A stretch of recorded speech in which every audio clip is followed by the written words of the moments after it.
nossa equipe nós conseguimos fazer um passeio, integrando o João a toda a equipe e visitando todos os lugares.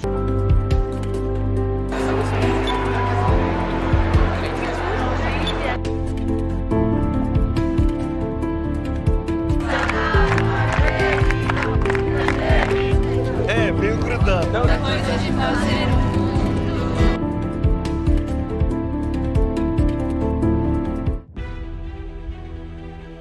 Em um mundo em que as mudanças são cada vez mais rápidas e tantas vezes inesperadas, nosso desafio como educadores só aumenta.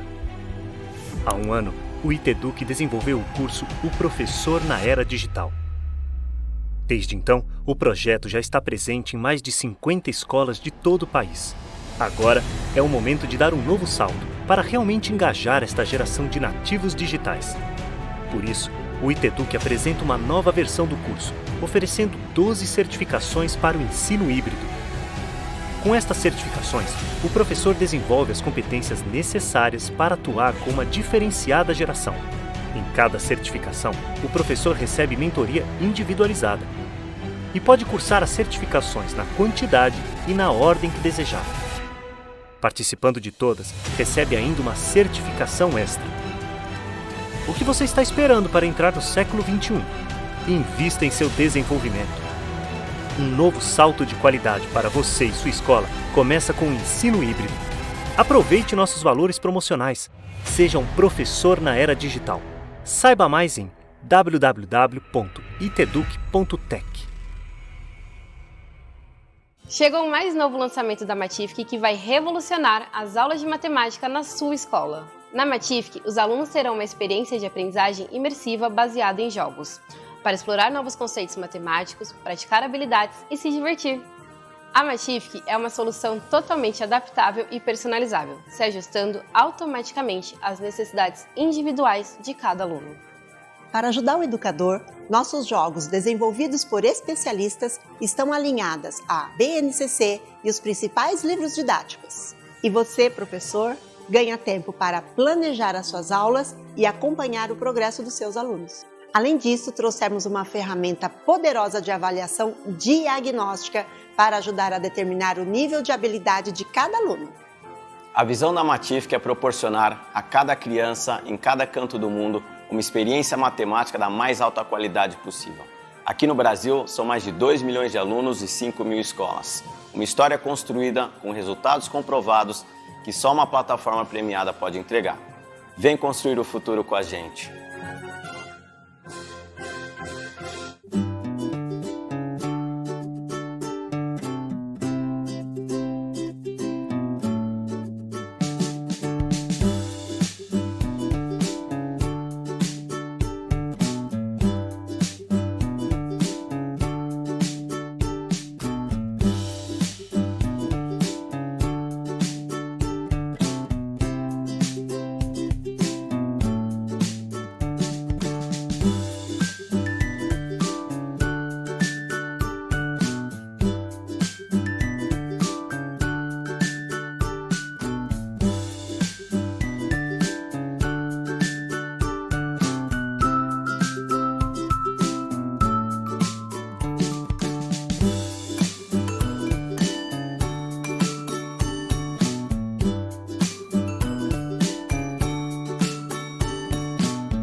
É uma plataforma de aprendizado para escolas e universidades que fornece todas as ferramentas essenciais para criar e gerenciar atividades didáticas.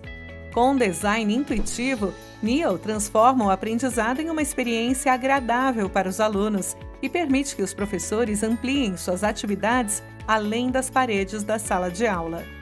Os educadores podem criar aulas atraentes e adequadas ao seu estilo de ensino sem nenhum conhecimento técnico, incluir seus recursos, mídias e arquivos favoritos.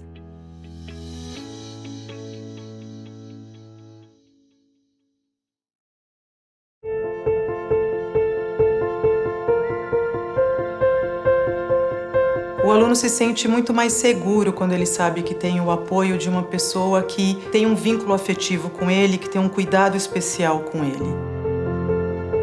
Para aprender, é também preciso escutar.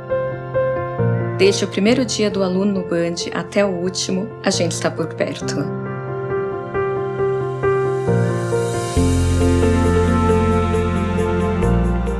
Durante a pandemia, acho que todo mundo teve que se reinventar, e a escola também. A gente esteve o tempo todo presente para o aluno. A gente poder ouvir os alunos, poder compartilhar com eles, trocar experiências é fundamental. O Band tem um cuidado com o bem-estar emocional do aluno que se estende de ponta a ponta. Então, desde a chegada até o auxílio dado pelos orientadores, pelos professores, pelos funcionários.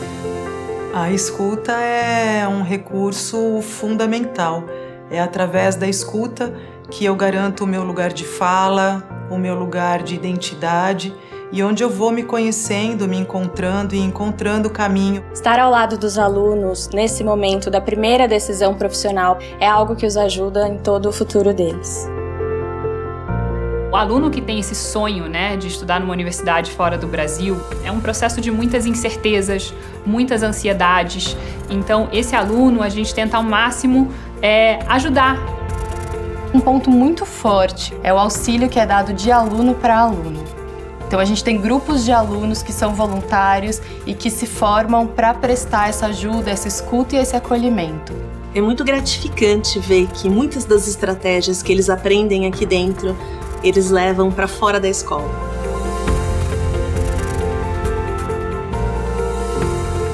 O bem-estar emocional é o caminho mais seguro para o sucesso e para a felicidade.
Participar da Educa Week é expandir os horizontes e você pode ampliar ainda mais esta aprendizagem.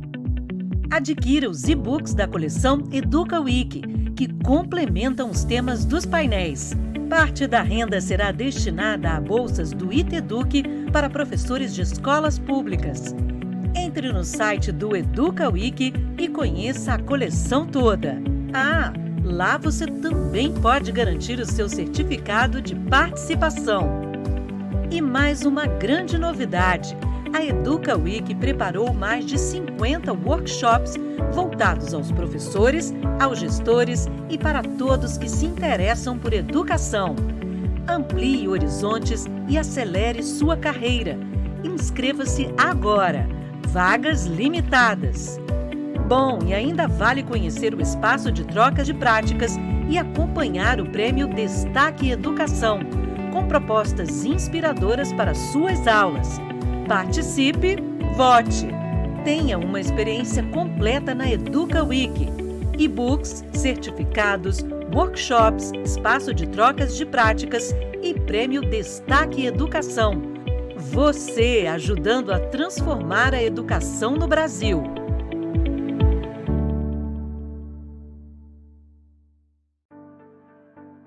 Eu acredito na educação porque a educação tem dado prova atrás de prova de que tudo no mundo pode parar, menos a educação. A educação não para. O ato de educar é a maior revolução que pode existir, porque só a educação verdadeiramente consegue gerar oportunidade e enfrentar as desigualdades sociais. Eu acredito na educação, acredito que a gente possa fazer diferença no mundo, acredito que com o nosso trabalho a gente supera. Vejam a potência desses professores e o que eles fizeram durante essa pandemia, se reinventando. e esses alunos maravilhosos que estão aqui há menos tempo nesse planeta e precisam muito da gente. Educação não é só a construção do conhecimento, é também a construção das relações interpessoais. Por meio da educação, vidas são transformadas e sonhos são realizados. Se hoje a gente nutre a esperança de voltar a se abraçar, voltar a conviver, abrir as portas da escola, movimentar a economia, a gente deve isso à educação, aos cientistas que descobriram uma vacina. Eu acredito no poder transformador da educação. Nós, educadoras e educadores, nunca estamos sozinhos. O desafio que a pandemia nos impôs fez com que nós nos uníssemos ainda mais. É que a educação que nós acreditamos é um projeto coletivo. Eu acredito na educação.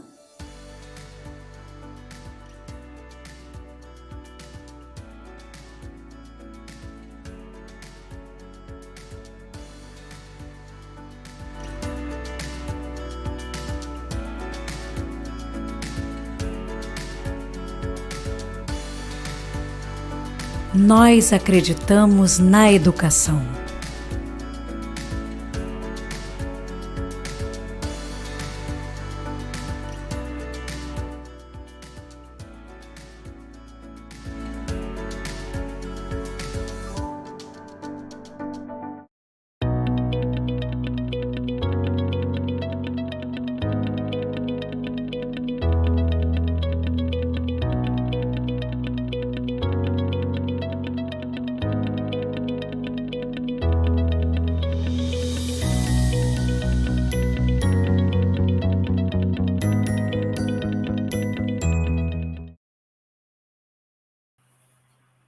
Olá, pessoal. Sejam bem-vindos ao The World High School Forum da Educa Week 2021.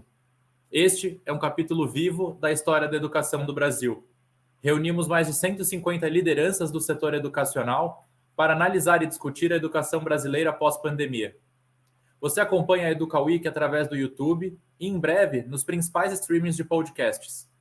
A Educa Week é um oferecimento da SG Student Travel, provedora de experiências educacionais, Matific, plataforma de aprendizagem matemática, Educational Leaders, Grupo de Líderes Educacionais do Brasil, e Educa, Institute of Technology and Education, a plataforma de educação digital que leva o mundo para dentro das escolas, e Árvore, a solução digital de leitura ideal para escolas públicas e privadas de todo o Brasil.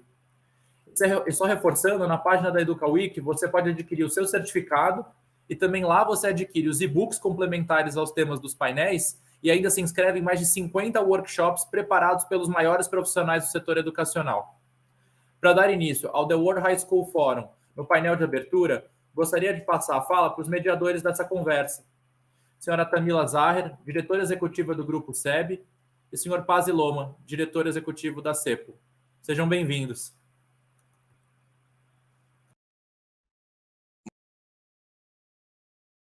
A oportunidade de participar mais uma vez na Educa Week, que realmente tornou um dos mais importantes eventos na agenda dos educadores aqui no Brasil. Então, é um grande prazer e parabéns pelo ótimo trabalho que vocês estão fazendo. Hoje nós temos duas convidadas super interessantes, profissionais de alto nível, doutora Linda Nathan e Thamila Zaher. Vou primeiro introduzir a Thamila. A Thamila é formada em Direito e Administração pelo Centro Universitário Unicep. A Thamila também tem uma formação internacional bastante impressionante. Ela estudou, por exemplo, liderança e gestão na Universidade de Londres, assim como na Universidade de Ohio, nos Estados Unidos. E também na Universidade de Harvard, onde fez vários cursos de educação e de negócios. Além de tudo isso, ela fez um pós na FGV, Fundação Getúlio Vargas, e na PUC, Rio Grande do Sul, incluindo o curso A Moderna Educação, Metodologias, Tendências e Foco no Aluno. A carreira profissional da Thamila é igualmente impressionante. Nos últimos 9 anos, ela tem atuado como diretora executiva no Grupo Seppo, atualmente com foco na sua rede de escolas Mabel Bear, que está fazendo um ótimo trabalho e crescendo bastante. O Seppo, é claro, é um dos maiores e melhores sistemas educacionais do Brasil. Além do Mabel Bear, entre as suas marcas estão redes de escolas Luminova, Concept e Guaridomos, por exemplo, totalizando mais de 400 escolas e 200 mil alunos. Então, um enorme prazer compartilhar esse momento e convidar a Thamila Zaher a falar. Um dos temas que eu gostaria de que você toca nessa conversa, Thamila, com a Linda, é o ensino personalizado, no âmbito híbrido, que é um assunto que eu sei que você também sabe muito bem sobre esse assunto. Então, seja muito bem-vinda. A palavra é sua, Thamila. Obrigada, Pasi. É um prazer enorme participar com esse debate com você, com o Marcos e com a doutora Linda. Eu vou falar em inglês, que já para ela conseguir entender, já começarmos a introdução, então, do nosso tema. So I would like to thank you and Marcos and Dr. Linda, Dr. Nathan, for this opportunity to make this brief introduction of today's, the whole theme about engagement and personalization of learning. Personalization of learning, as you know, it's a structure to empower teachers and students so they can be in charge of their own education experience. We know that are varieties of structural approaches and academic strategic supports to meet each student different learning needs, interests, aspiration, and also cultural backgrounds. However, we know there are some difficulties to apply these engagements in today's world, and how the personalization approach has brought to light in these recent times. In this moment now, we know we need much more dynamism. Need even greater is an even greater need of humanization. For this, I would like to call this concept, which I like to say about the high touch movement. We call high because we know that technology is being such a helpful to customize, helping to introduce this kind of customization in the tools of the needs of the students. But we know, of course, that the touch term, it comes to contemplate the needs of humanization. Because in the future, it's more and more this hybrid world, it's more and more need to be in touch with the teachers, to be able to know the student, to be able what he needs, even more than the content, how he learns better. It's learn listening, or how it can engage more that student. And we know that not just by the division of ages, but each student learn better in different perspective. And when we think about the engagement, we know that the student, he evolves much more when he engage with the content, he engage with the house that each student understand and learn, right? So also we need to think how we deliver this content. The personalization needs to evolve, but how we develop each student in such a better way. So the engagement will sure help to conduct this learning more and more focused in the need of each student. And we know that we need leaders to think differently. Everybody, the school needs to do things differently. So there are many ways that we can face this challenge together. And that's why I'm very happy to bring to this table of discussion. I would like to introduce first the great speaker of today, the Dr. Linda Nathan. She's 4 years teaching in leading schools. She holds a Doctor of Education degrees from Harvard University, master degrees from Emerson College and Antioch University, and a Bachelor in Arts degrees from University of California, Berkeley. She also is a co-founder and co-director of Perron Sizer Institute of Creativity Leadership, a year-long graduate certificate program that developed innovative leaders who integrate education, artistic, and community-based resources to transform the lives of youth and families. Dr. Nathan is a lecturer in the Harvard Graduate School of Education, where she teaches courses on school design and school observation. She's an experienced leader in education, and she also actively mentors teachers and principals and consultants nationally and internationally. She widely praised book, The Hardest Questions Aren't on the Test, about teaching and leadership in urban schools. It was published in 2009 in both English and Spanish. And her second book, When the Grid Isn't Enough, was released by Beacon Press in October of 2017. So it's with this huge, amazing curriculum that I would like to bring Dr. Linda to the table. And thank you very much to be able to talk to us today. Obrigada. Thank you for such a lovely introduction, and apologies, eu não falo português muito bem. I could do this in Spanish, but Portuguese I can't do. I'm very sorry. So thank you for that lovely introduction. And I want to make sure that our audience knows what I'm most proud of, because that was such a long CV. I'm most proud that I have spent over 40 years in schools, leading schools, teaching in schools. I began my career as a bilingual educator, and early in my preparation was introduced to one of the great Brazilian educators, Paulo Freire. And so much of what I'm going to talk about today is grounded in his work. And his work, of course, came from John Dewey and others. So I'm very proud to be in your midst. And so, as Thamila suggested, I'll make some remarks.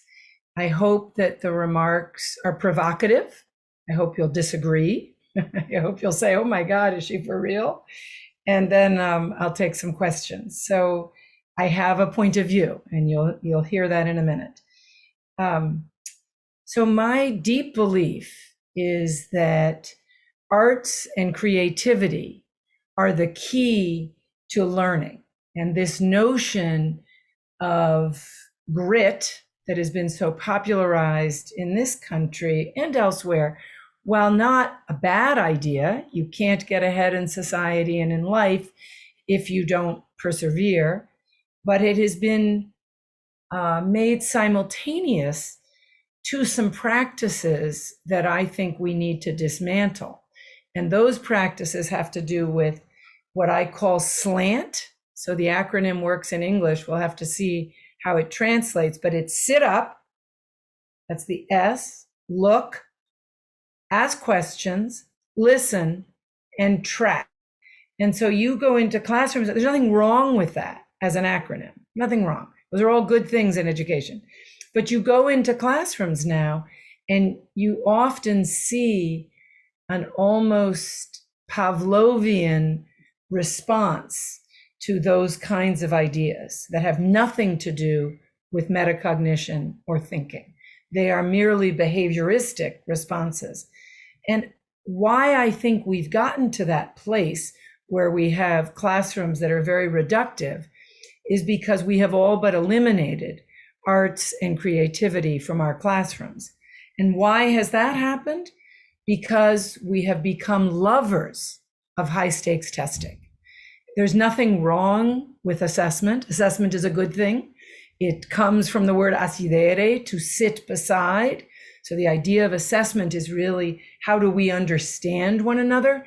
Not what score do you get on a fill in the blank test, not how do you compare to everyone else in your school or your village, not where you rank on a PISA score. We have become so obsessed with PISA testing that we are now making individual decisions about children in schools that are continuing to, if you will, strengthen a 19th century factory model of education. So we talk about 21st century skills. We talk about collaboration, communication, creativity, all the C's, and yet the very structure of our schools is an I got you. What are you on a test? What is your number? What is your rank? And only a few of you will make it to the best universities, because all of that is determined by a score on a test. So I am utterly opposed to high stakes testing as a way to think about what good education stands for. I want to introduce a different way in to this notion of how we exercise the muscles of perseverance. I want to think about the way Freire talks about conscientización. So the idea of owning the word. And I recommend everyone go back to his original work and read Pedagogy of the Oppressed. You'll know it better in Portuguese. Why he talked about these ideas, where he studied, where he began to think about this notion of, if I have agency, if I can be engaged in my own learning, if what I'm learning can relate to my life, can relate to my experiences, and then extend, perhaps then we have a chance of creating a 21st education. So you all know the story of Rip Van Winkle, who falls asleep and then wakes up 100 years later and like everything's the same. Well, that's the same in education. If you were to fall asleep 100 years ago and woke up today, schools look exactly the same. The desks look the same, even the chair. Maybe there's some, desks that move up. Maybe there's some chairs with wheels, but pretty much we are still teaching 25, 30, 40 kids in a classroom, one teacher, grades. Sometimes we have 2 grades together.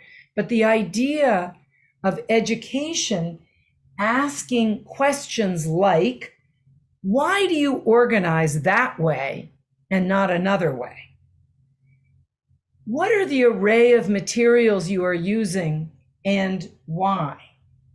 What are you leaning towards and why? And what are the experiences that you are hoping your students will begin to undertake?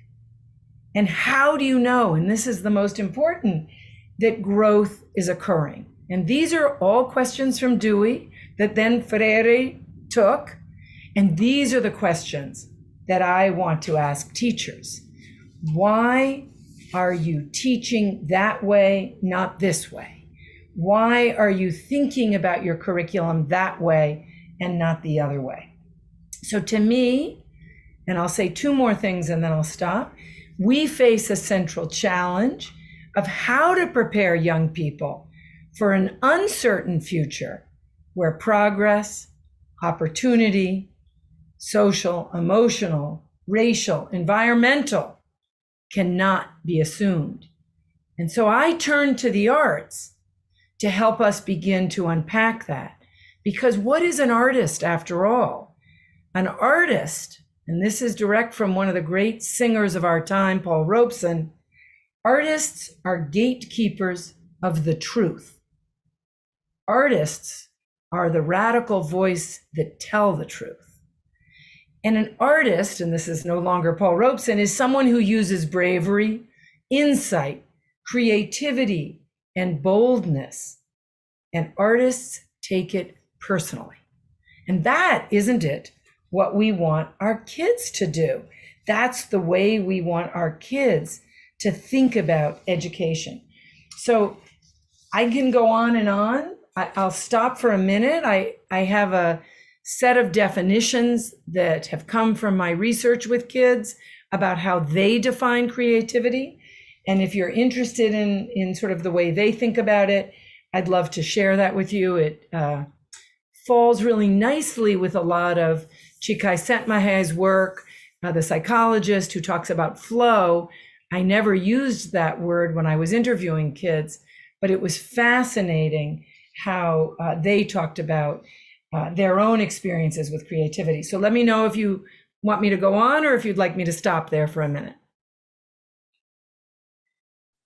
It's fascinating to listen to you. I think everybody would love to hear more from you, and then we'll pick up the conversation with Okay. Thamila. All right. Go ahead. Thank you. Good. I'm happy to. So when I spent some time asking young people why the arts, what's so important about this anyway, what I got was a sense from, I interviewed over 25 young people, and this is after spending years and years leading an art school, teaching theater, teaching all sorts of other subject areas. But I wanted to interview when I was no longer in a school, and I just wanted to hear how kids talked about the work of being involved in the arts. And so here's sort of the meta quote that I got from kids that comes from Elliot Eisner. So Eisner says, learning in the arts requires the ability and a willingness to surrender to the unanticipated possibilities of the work as it unfolds. So if you consider that statement, where so much of the school curriculum is about correct answers and rules, in the arts, it's judgment, not rules that count. And problems can have more than one solution, and questions can have more than one answer. So much of sort of traditional education requires us to regurgitate facts that others have told us, but art making involves surprises, risk-taking, and being vulnerable to the unknown. So here is what young people have told me when I ask them about their experiences in the arts. Let me just get them for you. Hold on. Because I want to use their exact words, because I think the way they say it is much better. Hold on. So as I'm looking for that, I'll talk to you a little bit about Boston Arts Academy, which was the art school that I actually founded. And for us, the framework we developed, and again, this is alongside with young people, was something we called RICO, or RICO in Espanol. It did not have that meaning of rich when we developed it. It had to do with 4 ideas: refining your work, inventing your work, owning your work, and again, you hear that Freirean ideas, and connecting your work to those who come before you. And so for everything that our students had to do in their classrooms, they had to think about that kind of framework and where that fit with their own studies. And the idea of having a framework is, I think, critical to all schools. So when people say to me, well, what's the next thing I could do? I always say, what is your overarching framework? How is everyone in every classroom thinking about teaching and learning in this school? And if you can't answer that, you've got work to do, because all of us should be moving to the same drummer. All of us should be moving in the same direction. And if we can't do that, then we're not a very powerful school. So I think it's really critical to have this notion of an overarching framework work for our kids as well as for our teachers. Okay, so I'm still looking, and I apologize. I thought I had it in front of me. Here we go. So here's what kids said to me when I asked them, what about this idea of being creative? Okay. Do you even think you're creative? So kids said that literally the arts gave them the opportunity to write a new script for their lives, literally and figuratively. That was something I had written about, but I wondered whether that was also true for kids. And here's what Edwin, I just want to give you a couple quotes. Edwin articulates why creativity is so important to his development. He says, creativity allows you to figure out who you are as a person, how to be you as an artist or just anyone. You can see a lot of things that are creative, but often that's someone else's work. Me being creative, I look at the work and then I figure out who I am as a person and a human being. There's nothing that makes me more excited than being creative in my music. And then I asked him about computer games, because I was interested whether that would rise, because we all talk about kids being so connected to technology. And his answer was fascinating to me. Computer games, he said? I don't think so. That's not the same at all. Making music with my friends is deep. I learned to speak another language. That's not the same as playing a game. So he really, I think, in some profound way, captures what I think young people are trying to say to us. They want to connect with one another. They want to make music together. They want to learn to speak another language. And there isn't a better way to speak another language than dancing a piece, playing, singing, drawing, making, acting, taking a photograph, sculpture, writing. And that's really different, I believe, than computer games.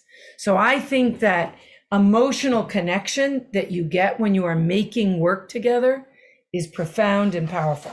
So let me take a break there and see if you want me to tell you about some more kids now that I have finally found their quotes, or if you wanted me to go in another direction. Pasi, do you want me to jump on with a question for Dr. Nathan? Yes, please, Thamila. Yes. So, Dr. Nathan, I was hearing you and maybe connecting a little bit what we do, right? So when I got our work in concept schools and also in Maple Bear, I can connect and how we can personalize, and also how arts and how this kind of things help the students to create their own identity. Right. So how they can get a unique way of learning, and how can they express themselves. So I was connecting with, of course, Paulo Freire. Everybody knows in Brazil and the world, but also in Brazil.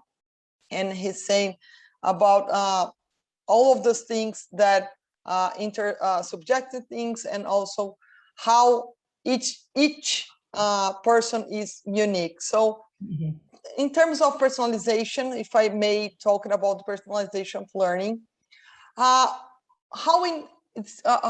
is important, I think here we have leaders of schools and teachers, how is it important to try? I think it's important. How much is important to try in personalization learning?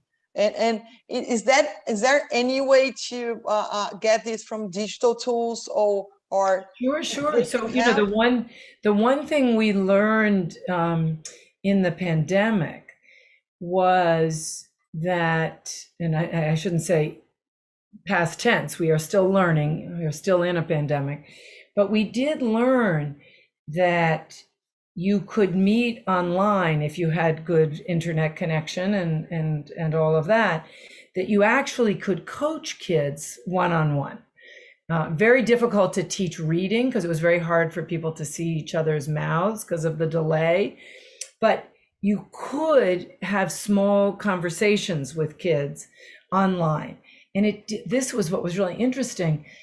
For some kids, it didn't even matter if their faces were showing, because lots of kids put, different pictures of themselves online that sort of showed their personalities. And I got to visit a number of classes with expert teachers that had big classrooms, but they had managed to do breakout rooms, just like you would in a regular classroom, and they could travel around and see how kids were doing. So I do think the notion of computer aided or technologically aided classrooms is really important, but personalization is relational, and relational is about touch, and it is hard to create that just in an online community. Not impossible.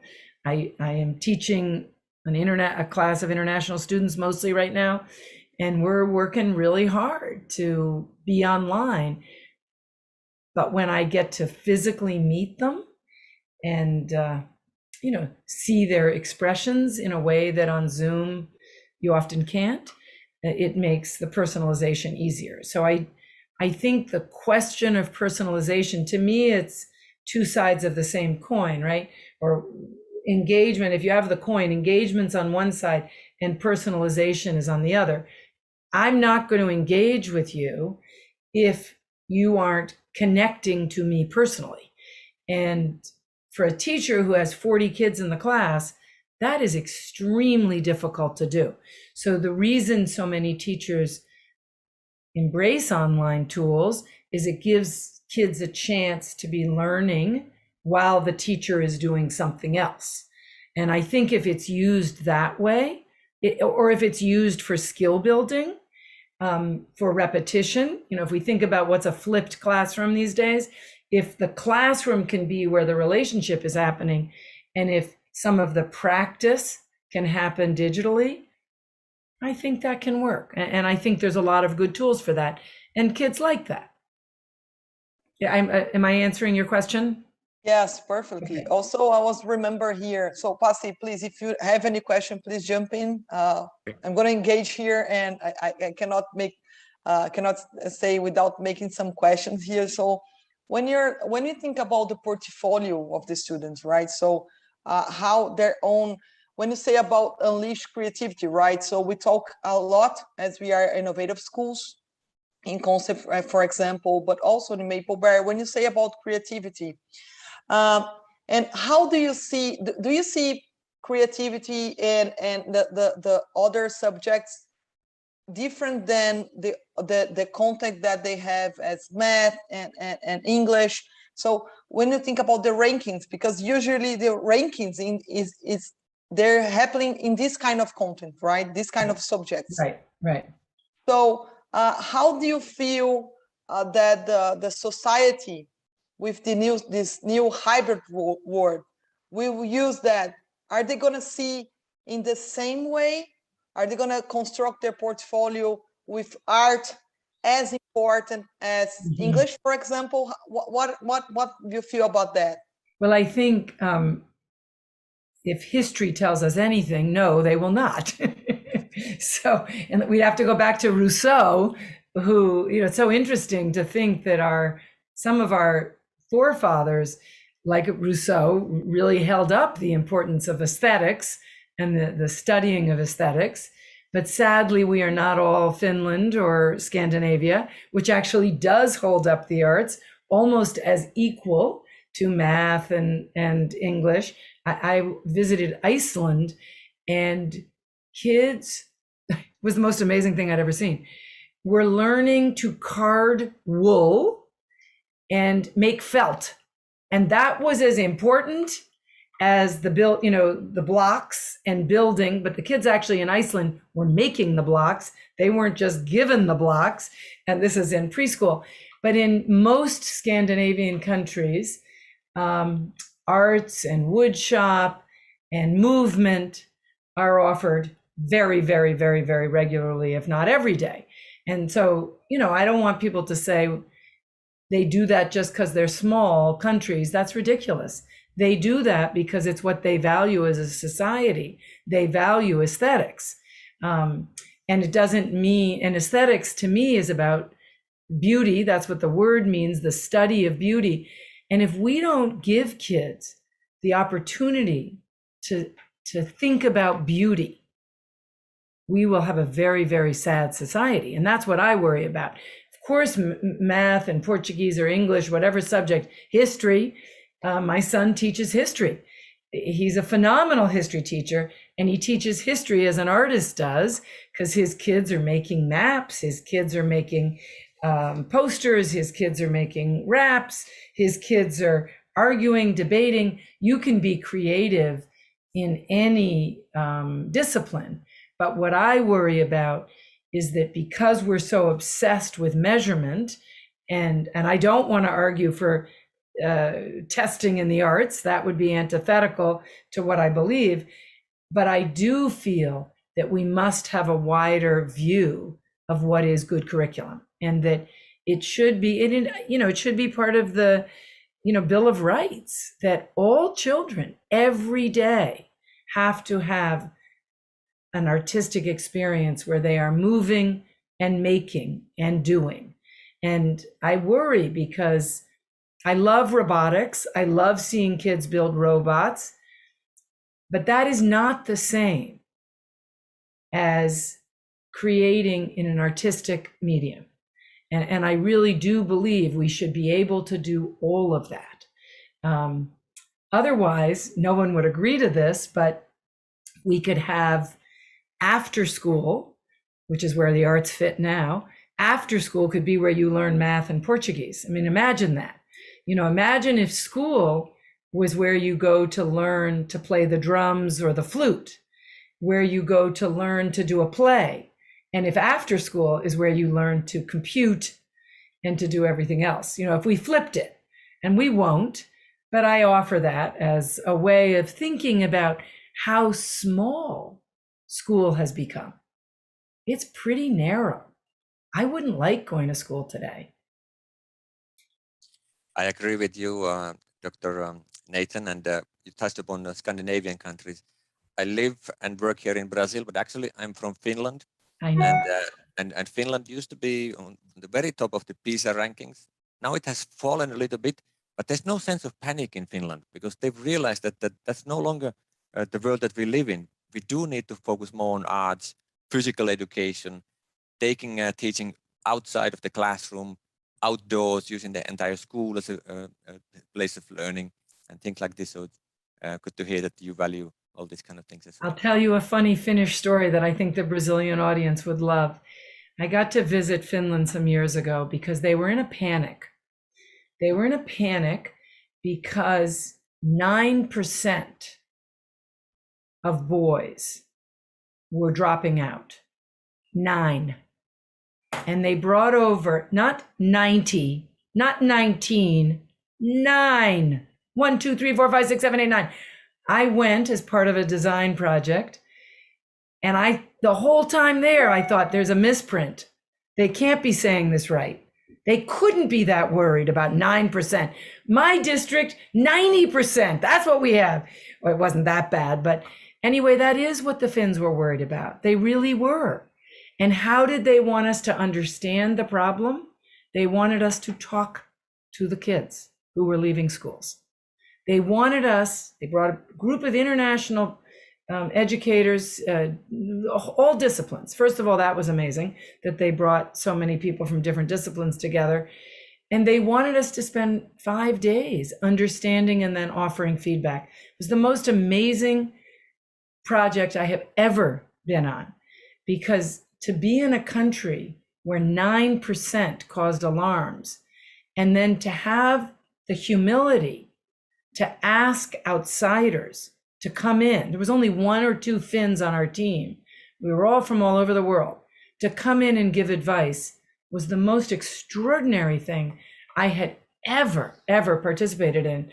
And so in visiting the schools, we went to one elementary school. And, here in the United States, it's all about the test. It's all about the curriculum that's going to get you the score on the test. And here I go to an elementary school. I get to sit with teachers, and I kept saying to the teachers, where's the curriculum that everyone's using? And they said, well, we write the curriculum. And I said, no. Where's what everyone's using? Like, where's the curriculum that's getting you those tests? And they said, no, we write the curriculum. Like the 10th time I asked the same question, one of the teachers got up and said, I think we have to get the head teacher, the director. This lady doesn't understand anything. And so the principal came, she says, what's the matter? And I said, where's the curriculum? And then the director said, we write the curriculum. We trust our teachers. And I thought, therein lies the problem. In most countries, we do not trust teachers. So we don't trust teachers to write curriculum, but in Finland, they do. And they also trust teachers to put on their boots, the kids to put on their boots, to go out to recess. It was the most extraordinary thing. Here in this country and in most countries, when kids go out, teachers are helping kids put on their shoes and boots. There, kids know how to do that by themselves. So that sounds small, but it's a mind shift that exists there.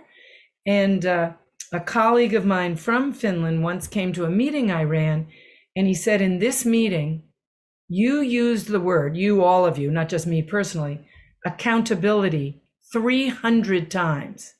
In Finnish, and Pasi, you tell me if this is right or not, we don't have that term. And I think that's a really interesting point of view, that we're so strangled by accountability that we can't even think out of the box. That's amazing to hear, Dr. Nathan. I also was able to go to Finland and also talk to some people of the government. And also I went to the schools and I made the same questions, and they respond me the same as you just said, because they said that the teachers, they developed their own curriculum for the students. So it's great. It's a great topic also because when we were building concept schools, they ask us a lot about the curriculum. And one of the questions I would like to go to you is that I think the question that I answered the most was about personalization of learning in big countries. Do you believe in personalization of learning as something achievable for big countries with a huge population, or do you think that's different? Do you believe that just Finland and Iceland can make that, or do you see, as I see, is something achievable for every country? Yeah, I don't think it has anything to do with size. That's what I was trying to say. I think there's a mindset that exists in some countries about trusting children and trusting teachers that has nothing to do with size. And I think, we had a huge movement in the 80s and the 90s here in the United States that was all about personalization, where we tried to get our big high schools down to smaller units so that kids and teachers were not responsible. So one teacher could teach only 80 kids. Because if you think about it, if I have more than 80 kids, how can I think about that? Like when I started teaching, I had 160 students. That's like insane. How am I supposed to individualize their math work or their literature, or their writing, if I have so many students? But if we can get the numbers down so that we're working in houses, or so that we're working, some people call them academies. I think all of those ideas, there are no, sadly, there are no really new ideas. We've done all this before. So we can easily think about how do we get the numbers down. If you think about independent schools in the United States, and I know this isn't the same in Brazil, but just to give you a sense, independent is a private school, is what you pay for. It's not a government school. For the most part, class sizes are about 12 to 15, maybe 20. But size matters when you're paying for it. And then when you go to a government school, suddenly you have 35 in a class, and everyone says that's just fine. And to me, that's about race and class privilege. And it's about the deep racism that exists in this country about who should get good, if you will, opportunities, and who should get what's left. And so I think Brazil has an enormous opportunity to reset the table and to say, yes, we will lead with personalization. We will lead with getting our numbers down so that no one teacher, I'm using the number 80, maybe it's different, would teach more than that. I'm talking in a secondary school, but in an elementary school, if class size can be 20 or less, then you really have the opportunity to get to personalized learning so that a teacher can pay attention to all of the children in the room. In this country, so many of our children are speaking English as a second language. So many of our children have what we call special education needs. You cannot do that with big numbers. You have to get the numbers down so that kids get the attention they deserve. That's a perfect quote. And getting this point, I think we have just a few minutes left. I would like to make the last question, Pasi. Is that possible? Yes. So with that, you just said about the inequality and how some will have the privilege to have better opportunities than others. What concrete steps that schools and government can do tomorrow or right now to improve the quality of the education and to reduce this inequality of learning outcomes that we see, not just in the US, but also in Brazil and I think most of the countries? Yeah, I mean, I'm really interested in changing the narrative for teachers, right, and leaders. Right now, no one wants to be a teacher or a principal, right? And I think we have to go back to a time and have a call almost globally. It's like, I think it was JFK that said, John F. Kennedy, ask not what your country can do for you, but ask what you can do for your country. I think I'm saying it right. I think we need that call again, that everyone who graduates from high school does a year of service in communities. Those are young people. Those are not necessarily college educated people, but I would really like to see 17, 18-year-olds spending a year before they decide what to do next in communities, doing a year of service. And I'd like to see, a call for, if you will, a Peace Corps for education, so that all the idea of being a teacher is once again held up and celebrated. And that this profession that I've been in for 6 years now is still the best profession that anyone wants to be in. And the other way to change that is to pay teachers. So, there's a reason we go back to Scandinavia or Finland again. Teachers are really well paid there. It's nothing compared to this country, nothing compared to Brazil or much of South America, where, think about it. In Brazil, I don't know if you have taxi teachers in Brazil, but they certainly do in Argentina, where you have to go from one school to another school to another school just to have a full day's work. That's a crazy way to think about education. So I would say tomorrow, our political leaders can lift up the importance of teaching and make sure that teachers are paid as well as doctors. That's the comparison I always give. If doctors are paid what they're paid, teachers are frontline workers, just like doctors and nurses. Look at what we've experienced during this pandemic.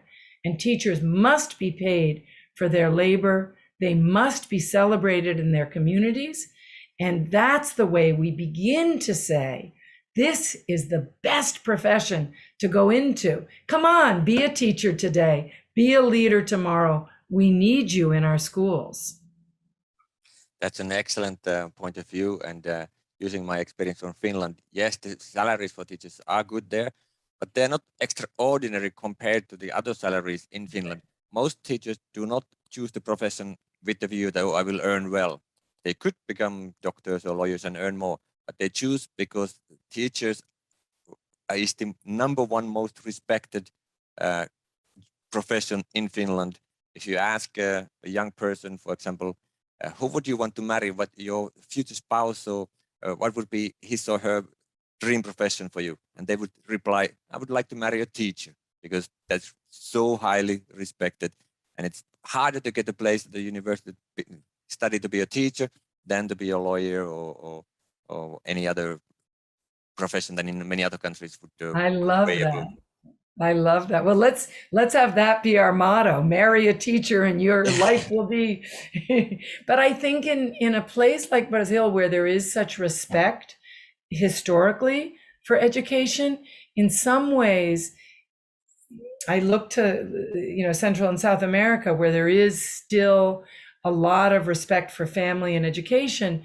You you have an opportunity, I think, to show the rest of us how to do it right.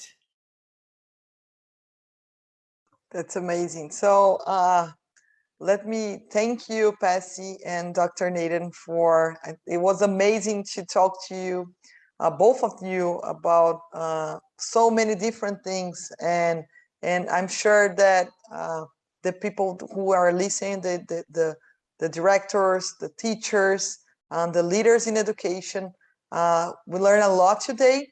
I'm going to translate now to Portuguese so I can connect the whole points to the audience. So I'd like, again, to thank you, Dr. Linda and Pasi, for that.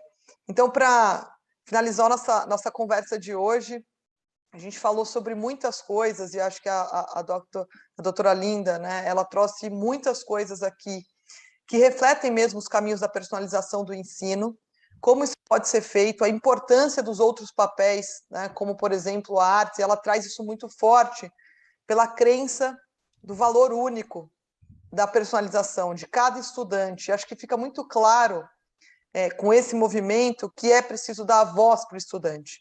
É preciso que ele crie o seu movimento.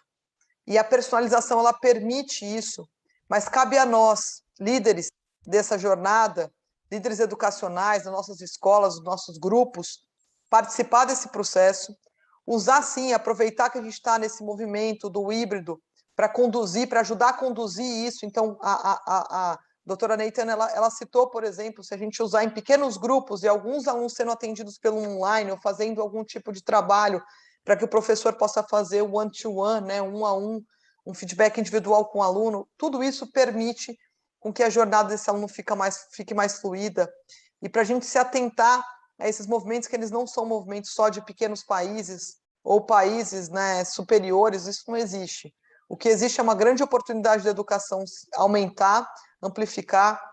Acredito, não só como liderança do Grupo SEB, mas das escolas Concept, também Paulbert, que é um movimento legítimo, é um movimento que ele vai se amplificar, ele vai ampliar, que esse processo de personalização é o processo de engajamento dos nossos estudantes, e temos sim um papel fundamental nisso, em trazer para eles essa voz, e não só preparar o ambiente para isso, né? Então, não é só você trabalhar com os professores, não é só você trabalhar com os diretores, não é só trabalhar com as famílias, é trabalhar todo no contexto da comunidade para garantir esse engajamento e essa personalização. Há tantos e tantos exemplos que a gente vê todos os dias dos alunos que tiram os seus gaps, os alunos que conseguem se aprofundar, e cabe a nós, como liderança, acompanhar isso e fazer com que essa jornada seja bem sucedida.